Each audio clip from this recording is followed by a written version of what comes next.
Berjumpa lagi dalam permenungan kita edisi Sabtu 22 April 2023, pekan kedua Paskah. Bacaan liturgi hari ini, bacaan yang pertama dari Kisah Para Rasul bab 6 ayat 1 sampai 7 dan bacaan Injil dari Injil Yohanes bab 6 ayat 16 sampai 21.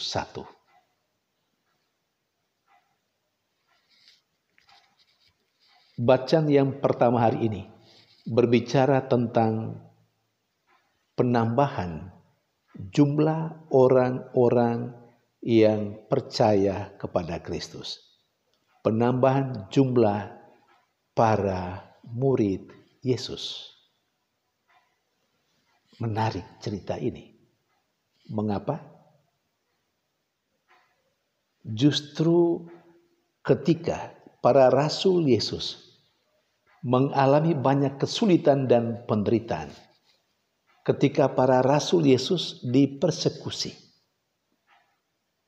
dipenjarakan, tapi justru saat seperti itu pengikut Yesus, murid Yesus makin bertambah.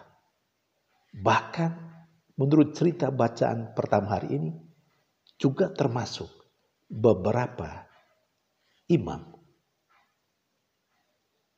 Menarik bukan? Jadi di satu sisi ada penderitaan, murid Yesus, rasul Yesus dipersekusi, dipenjarakan, ditahan, dilarang untuk tidak boleh mewartakan nama Yesus. Tapi di sisi lain, semakin banyak orang yang percaya kepada Kristus yang diwartakan oleh para rasul itu. Lebih menarik lagi dalam cerita bacaan pertama adalah karena penambahan jumlah orang yang mengikuti Yesus, murid-murid Yesus makin banyak, maka sangat terasa bahwa tenaga untuk melayani orang-orang yang banyak itu, tenaga untuk melayani orang yang percaya kepada Kristus yang makin bertumbuh dan berkembang itu sangat kurang. Adalah hal yang wajar.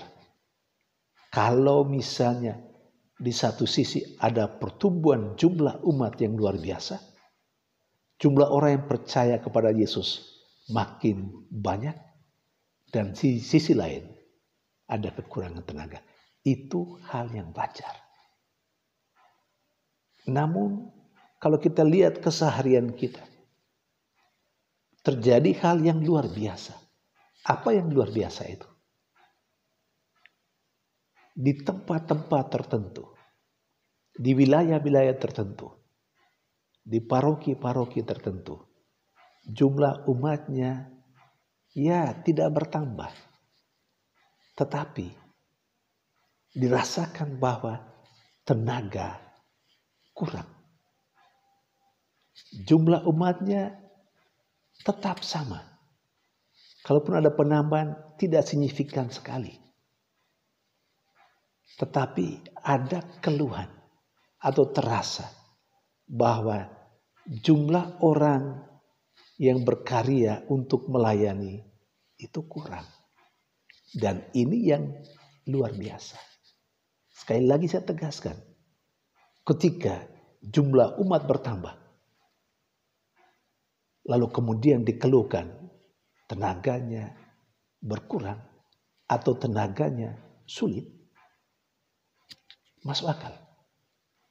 Tetapi yang ironi adalah jumlah umatnya tidak bertambah, malah mungkin berkurang, tetapi terasa sekali bahwa tenaga sangat kurang.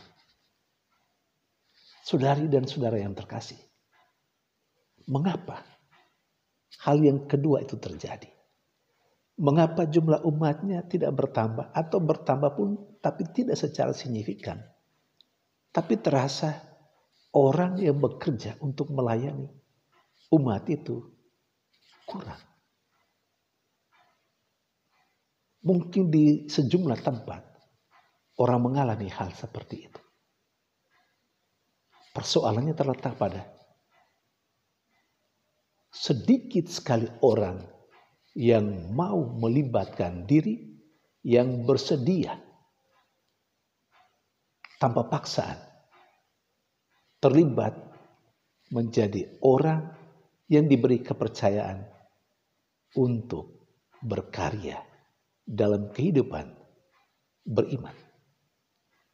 Sedikit sekali orang yang memang punya hati, mau berkarya untuk pekerjaan-pekerjaan Tuhan di tingkat lingkungan misalnya, atau di tingkat seksi misalnya, atau dalam wilayah, atau dalam paroki. Maka rupanya sangat perlu kita menaburkan dan menanamkan semangat untuk hidup menggereja, termasuk di dalamnya semangat untuk menerima kepercayaan oleh Tuhan melalui gerejanya, melalui parokinya, berkarya, mengayomi umat, melayani umat.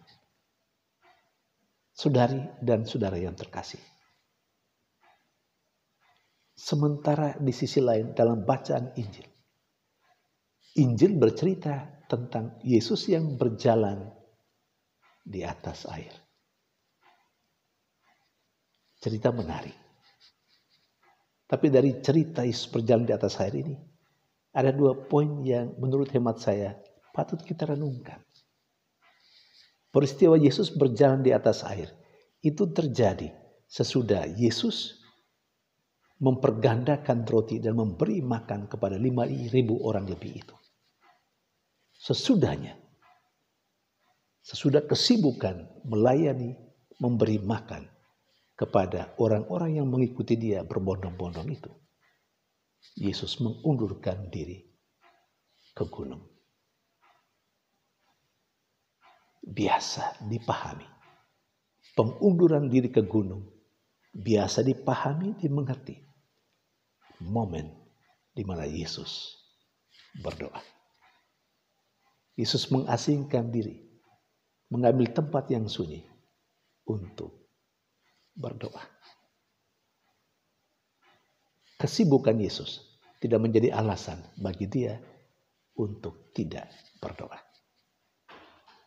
Saudari dan saudara yang terkasih, seringkali dalam keseharian kita mendengar orang mengatakan tidak ada waktu untuk berdoa karena dia sibuk. Banyak kali kita mendengar orang tidak berdoa karena repot urus ini, urus itu. Dan kata lain, karena kesibukan. Tapi Tuhan menunjukkan teladan, contoh kepada kita, bahwa kesibukan tidak pernah boleh menjadi alasan untuk mengabaikan doa. Poin yang kedua, sebelum Yesus berjalan di atas air, para muridnya sudah mendahului dia dan sudah menyeberang. Perahu mereka dihempas ombak. Saat itulah Yesus muncul dan Yesus berjalan di atas air. Poin penting adalah ketika Yesus mengatakan, "Aku ini jangan takut." Lalu Yesus naik dalam perahu mereka. Lalu kemudian mereka tiba di tempat tujuan. Saudari dan saudara yang terkasih, hidup ini diibaratkan dengan sebuah penyeberangan, sebuah pelayaran. Berlayar ke samudera raya, samudera kehidupan. Dan banyak kali terjadi badai. Badai dalam berbagai macam bentuk. Ada badai ringan, tapi ada badai yang begitu berat. Peristiwa dalam bacaan Injil memperlihatkan, menggambarkan bahwa ketika Yesus berada bersama dengan para muridnya, para rasulnya, mereka mengalami kedamaian, Mereka tidak terempas lagi oleh badai, tapi mereka sampai ke tempat tujuan. Saudari dan saudara terkasih, hidup kita sering tertimpa badai. Tapi ingatlah, ketika Yesus berada bersama dengan kita, maka amanlah hidup kita. Karena kita akan sampai di tempat tujuan kehidupan kita. Karena itu, jangan pernah melupakan Tuhan Yesus dalam keseharian kita. Jangan sampai kita mengabaikan Dia. Kita seakan mau berjalan sendiri. Jangan. Yesus kiranya selalu diundang untuk masuk dalam perahu kehidupan kita. Karena kita yakin dan percaya dalam dan bersama dengan Yesus, kita akan nyaman, kita akan aman. Dan lebih lagi, kita akan sampai kepada tujuan kehidupan kita, yakni surga. Tuhan memberkati.